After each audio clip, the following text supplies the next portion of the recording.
আচ্ছা পড়াশোনা করছো, কি আর হবে, বিয়ে তো করতেই হবে, এগুলোও তো বাবা মারাই বলে, অভিভাবকরাই বলেন, আত্মীয় স্বজনরাই বলেন। আচ্ছা বিয়ে হয়ে গেল, চাকরি করে আর কি হবে, বাচ্চা তো একটা করে নিতেই হবে। তো এই যে নিতেই হবে গুলো আমাদের বড়রা আমাদের বলেন, এই নিতেই হবের মধ্যে কিন্তু এটাও বলতে হবে যে তোমাকে নিজের পায়ে দাঁড়িয়ে নিজেকেই অর্থ উপার্জন করতেই হবে।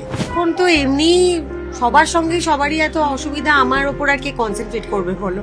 দের আর বিগার ব্যাটেলস টু ফাইট। আমি তো খুবই ক্ষুদ্র ব্যক্তি, আলাদা করে এখন আমার পেছনে আর কি বাঁশ দেবে, সবাই বাঁশ খেয়েই আছে, সবারই পেছনে একটা করে বাস আছে।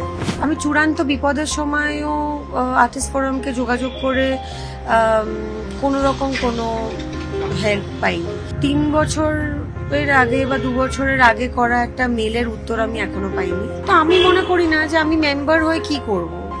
তো আমি মেম্বারশিপের টাকাও দিই না, আমি আর্টিস্ট ফোরামের মেম্বারও নই, আমি মেম্বার হবও না।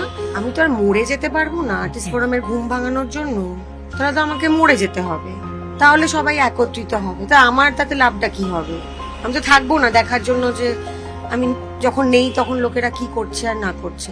রাজনীতি করতে গেলে সবার আগে যেটা হতে হবে সেটা হচ্ছে ডিপ্লোম্যাটিক। ওই পরীক্ষায় তো আমি ফেল করব। আমি তো 1 সপ্তাহ টিকতে পারবো কিনা জানি না। নিয়ে যাবে 10 টাকা এক্সট্রা দিয়ে যাবে ফেরত বাড়িতে। এবারে বিধানসভায় কি স্বস্তিকা মুখোপাধ্যায় ভোট দিতে পারবে না? না, কারণ মনে হয় না উঠেছে বলে নামটা, এবং ওই নাম ওঠানোর জন্য যে আমাকে 4টে লোককে ফোন করতে হবে বা বাড়িতে থাকতে হবে বা এগুলো করতে হবে, সেটা আমি করার সময় সুযোগ কোনোটাই পাইনি। আমার মনে হয় আমরা এত অপব্যবহার করেছি এই শব্দটার, যে আমার মনে হয় আমাকে কেউ গালাগাল দিচ্ছে। আমাকে যদি কেউ বলেন না আপনি সেলিব্রিটি, আমি বলি যে আমাকে সেলিব্রিটি বলবেন না। মানে আমার সঙ্গে ধরো এখন বাড়িতে রোজ আমার কাজের মাসির অশান্তি হচ্ছে, তো আমি যদি এখন এটা তোমাকে ডেকে রোজ বলি যে তুমি এসো মানুষ সেটা কাভার করো, আর আমি রোজ সেটা লাইভ টেলিকাস্ট করি বাড়িতে বসে যে আমার সাথে আমার রান্নার দিদির, আমার বাড়ির মাসির, আমার কেয়ারটেকারের অশান্তি হচ্ছে, মানুষ 4 দিন দেখবে, 5 দিন দেখবে, 6 দিনের পরে কিন্তু বোর হয়ে যাবে।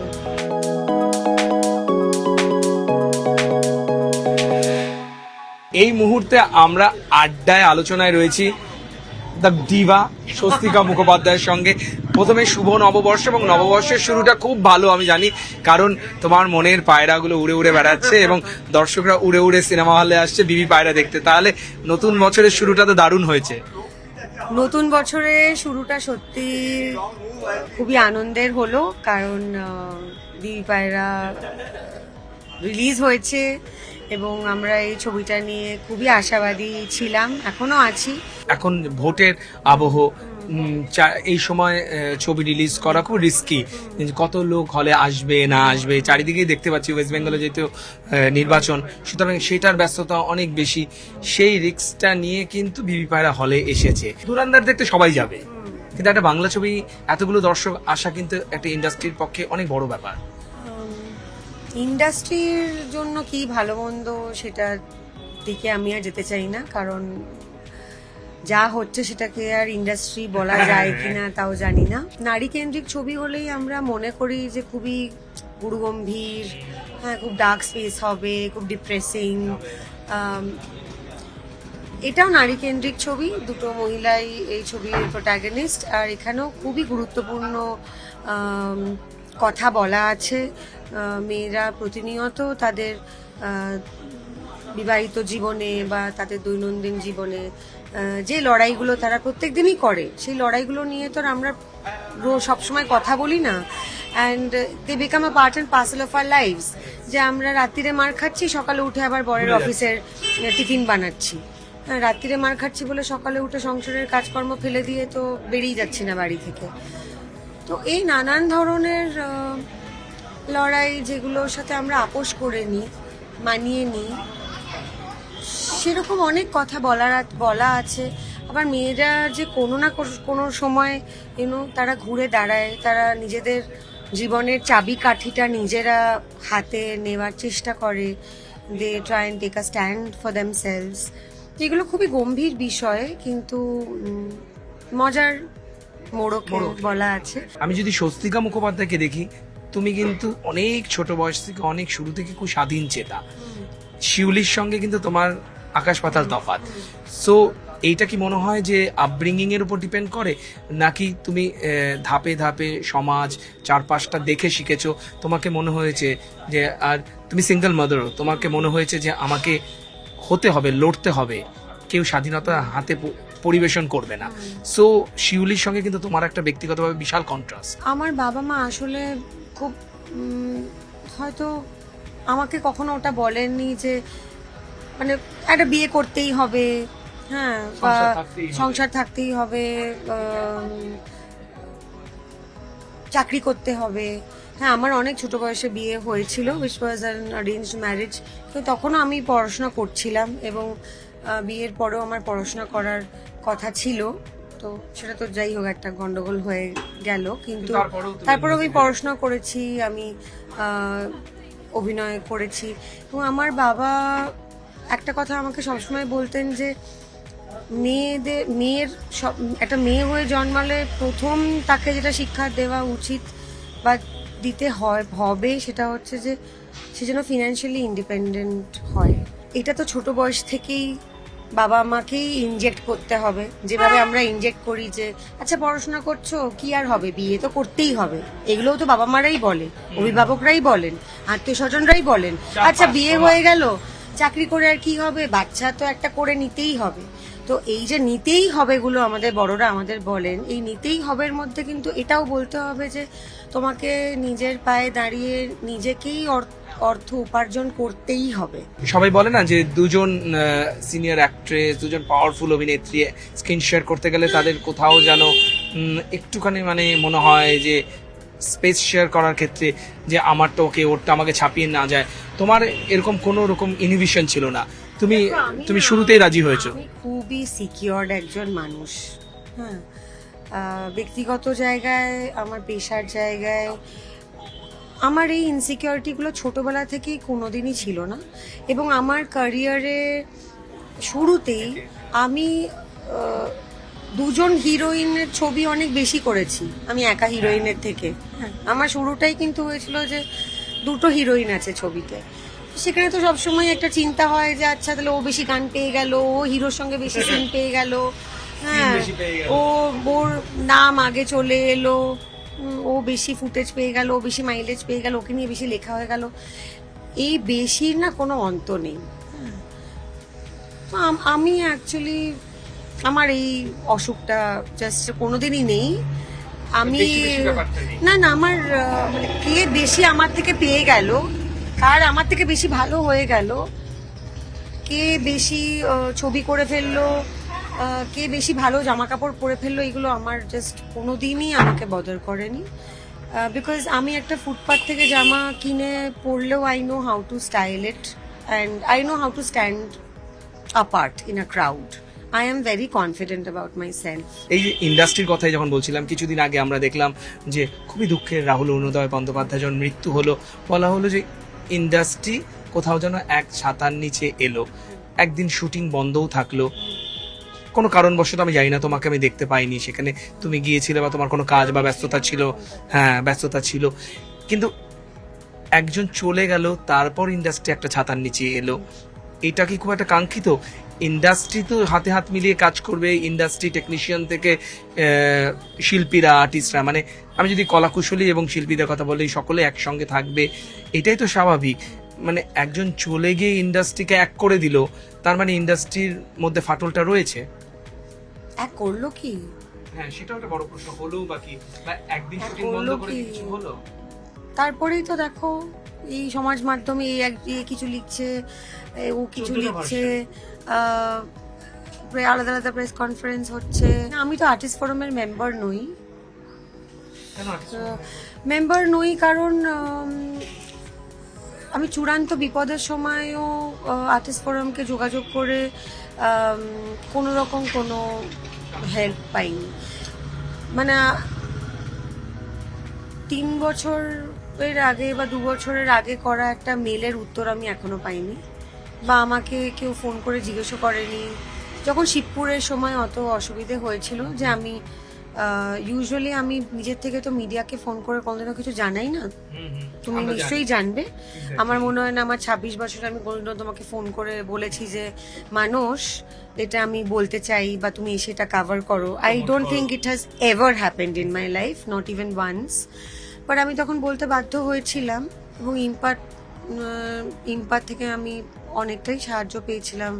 আমি 14 বার গেছিলাম ওই ইম্পার অফিসে। আর্টিস্ট ফোরাম থেকে আজ অব্দি আমাকে কেউ ফোন করে একবারও জিজ্ঞেস করেনি যে কি হয়েছিল বা কোনো হেল্প চাই কি না।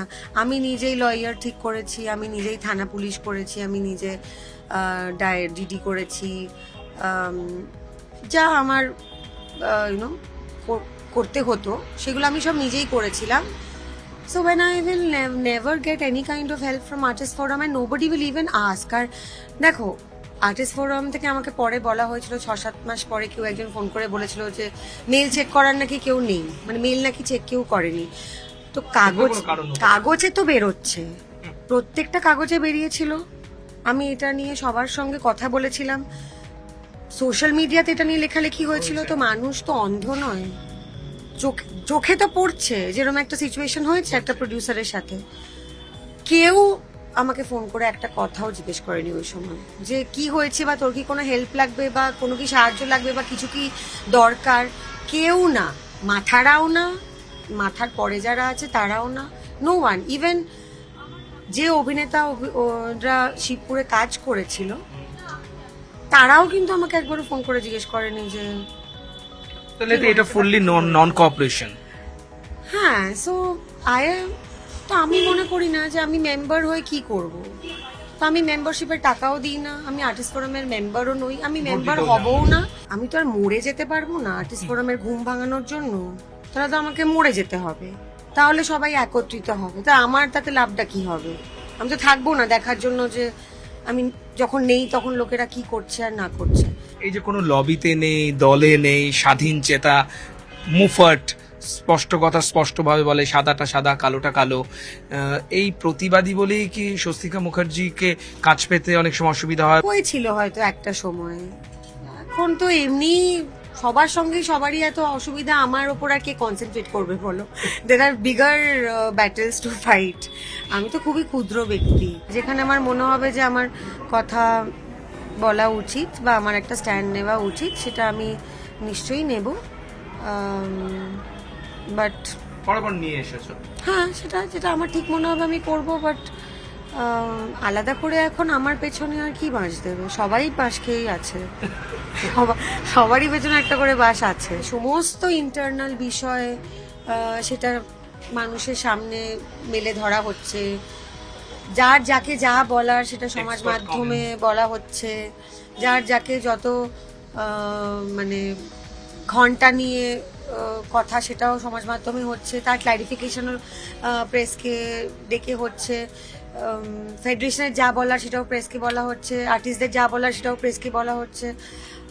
Very very exhausting. আর আম জনতারা কি বোঝে আমাদের শুটিং কিভাবে হয়, আমাদের ইন্টারনাল বিষয়, আমাদের এই যে ইম্পা, ফেডারেশন, আর্টিস্ট ফোরাম, এদের যে কিছু মানে মানুষে কি বুঝবে বলো? আমি তো বুঝি না অর্ধেক জিনিস। আমাকে যদি কেউ এখন জিজ্ঞেস করে যে, আমি তো বলতে পারবো না, আমি সত্যি জানি না। 28টা গিল্ড আছে কিন্তু লোকে নামও বলতে পারবে, জানেও না।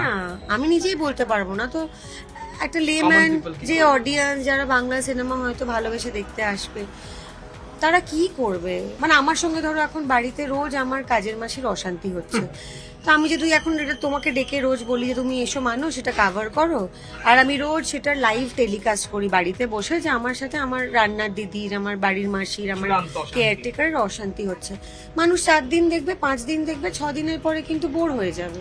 সামনেই দুয়ারে ইলেকশন, সো সেক্ষেত্রে সেলিব্রিটিদের দেখেছি যে মানে একে একে একে একে বহু মানুষ কিন্তু পলিটিক্সে এসেছে, সেক্ষেত্রে তাদের কাছে প্রস্তাবও অনেক আসে। স্বস্তিকা মুখোপাধ্যায়কে কিন্তু সেই পথে হাঁটতে দেখা যায়নি। প্রস্তাবও তো নিশ্চয়ই অনেক এসেছে, তুমি কি রাজনীতির পথে পা বাড়ালে না কেন? তোমার আশপাশের সহকর্মীরা তো মানে হাতে গুনে বলতে গেলে তোমার কর শেষ হয়ে যাবে, কারা কারা চলে গেছে। আমি যেটা বুঝি না বা আমি যেটা জানি না সেটা নিয়ে আমি মন্তব্য করতেও ভালোবাসি না, বা আমি বলতে পারো যে that is something I follow, যে আমি যেটা জানি না, যেটা বুঝি না, সেটা নিয়ে আমি কথাও বলবো না, সেটা নিয়ে আমি জ্ঞানও দেবো না, সেটা নিয়ে আমি বাইটও দেবো না, এবং আমি সেটার মধ্যে ঢুকবো না। তো রাজনীতি করতে গেলে সবার আগে যেটা হতে হবে সেটা হচ্ছে ডিপ্লোম্যাটিক। তো ওই পরীক্ষায় তো আমি ফেল করব। আমি তো এক সপ্তাহ টিকতে পারবো কিনা জানি না। এবং আরো হ্যাঁ, নিয়ে যাবে 10 টাকা এক্সট্রা দিয়ে যাবে ফেরত বাড়িতে। আর আরো একটা কথা যেটা আমি সত্যি আমার অন্তর থেকে বিশ্বাস করি, যে মানুষের জন্য কাজ করার হলে সেটা এমনি করা যায়, তার জন্য পলিটিক্স জয়েন করার দরকার নেই। এবার ভোটের আগে আমরা দেখলাম যে SIR নাম বাদ যাচ্ছে, কিন্তু আমার মনে আছে গতবার তুমি আর তোমার বোন যখন ভোট দিতে গিয়েছিলে, তোমরা কিন্তু বুথে গিয়ে দেখেছিলে তোমাদের নাম নেই। সো সেটা কি ঠিক হয়েছে, বা এবার SIR হওয়ার সময় তোমাদের নাম নিতে এসেছিল বাড়িতে, তোমরা কি ভোট দিতে পারবে? না, কেউ আসেনি, এবং আমি এত ট্রাভেল করছিলাম যে আমি আর ওটাতে মাথাও দিতে পারিনি। ভোটার লিস্টে তো নিশ্চয়ই নাম ওঠেনি। তাহলে এবারে বিধানসভায় কি স্বস্তিকা মুখোপাধ্যায় ভোট দিতে পারবে না? না, কারণ মনে হয় না উঠেছে বলে নামটা। এবং এই নাম ওঠানোর জন্য যে আমাকে 4টে লোককে ফোন করতে হবে বা বাড়িতে থাকতে হবে বা এগুলো করতে হবে, সেটা আমি করার সময় সুযোগ কোনোটাই পাইনি। যারা চেনা মুখ, যাদের সমাজে একটা নিজস্ব পরিচিতি আছে, তারা যদি এই অসুবিধার সম্মুখীন হয়, এটা গ্রামে গঞ্জে সাধারণ মানুষ তাহলে কি করে লড়বে? আগের বছর ভোট দিতে গিয়ে আমি অনেক, মানে একটা গোটা ফ্যামিলি আমার পরেই ছিল, যাদের পুরো গোটা পরিবারের নাম ছিল না ভোটার লিস্টে। এবং এরকম অনেক মানুষের সঙ্গে আমার তখন দেখা হলো যাদের নাম নেই ভোটার লিস্টে। সো না, আমি দেখি মানে একটু সময় করে এটা নিয়ে একটু উঠে পড়ে লাগতে হবে। সময় পাইনি, কিন্তু আমি হতাশ নই। আগের বার খুব হতাশ হয়েছিলাম, খুব রাগ হয়েছিল, এখন এইবারটাই আর হতাশ নই।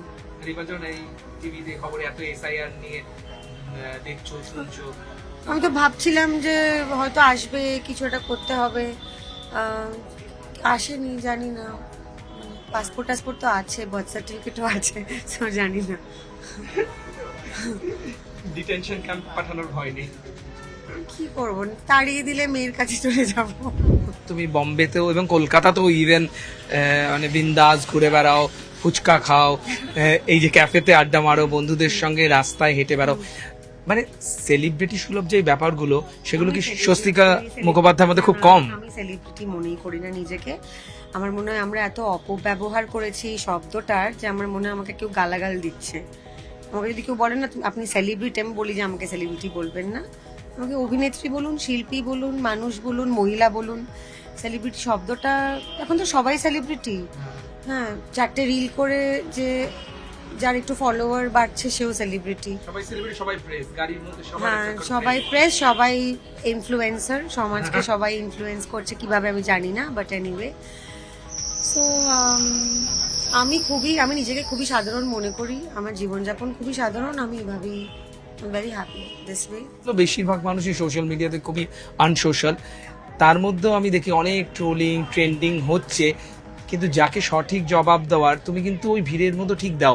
মানে কি করে খুঁজে পাও? মানে স্বস্তিকা মুখোপাধ্যায় কিছু পোস্ট করে কিছু লিখলে তো 400টা কমেন্ট হয়ে যায়, 4000টা বেড়ে যায়, তার মধ্যে তুমি খুঁজে পাও কি করে? টাইম পাস করার সময় স্ক্রল করে দেখি, সঠিক জবাবটা তাকে দাও। যেটা মনে হয় এখন কমিয়ে দিয়েছি অনেক, এখন অনেক কমিয়ে দিয়েছি, এখন আমার মনে হয় যে ছাগলদের উত্তর দিয়ে লাভ নেই। বাট খুব ইরিটেশন হলে তখন অফকোর্স মনে হয় কিছু বলি, তখন বলি, বাট অনেক কমিয়ে দিয়েছি।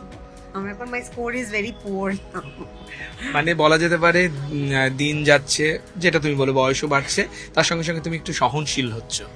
সহনশীল আমি সবসময় ছিলাম, কিন্তু আমাদের জীবনটা এত ছাগলময় হয়ে গেছে যে কিছু কিছু সময় তো জবাব দেওয়াটা দরকার।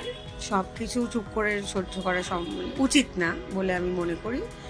সম্ভব তো সবই, সে লোকেরা তো মার খেয়েও পড়ে আছে, বাট চাইলে সবই হতে পারে। যেটা উচিত মনে হয় সেটা অফকোর্স বলি, বাট আমার উত্তর দেওয়ার স্কোর কার্ডের না, এখন I am having a poor result, কারণ আমি নিজেকে খুব দমন করে রাখি যে না উত্তর দেবো না, দরকার নেই। থ্যাংক ইউ সো মাচ, ভালো থেকো। কথা বলছিলাম স্বস্তিকা মুখোপাধ্যায়ের সঙ্গে, ক্যামেরায় শুভদীপের সঙ্গে মানুষ, নিউজ 18 বাংলা।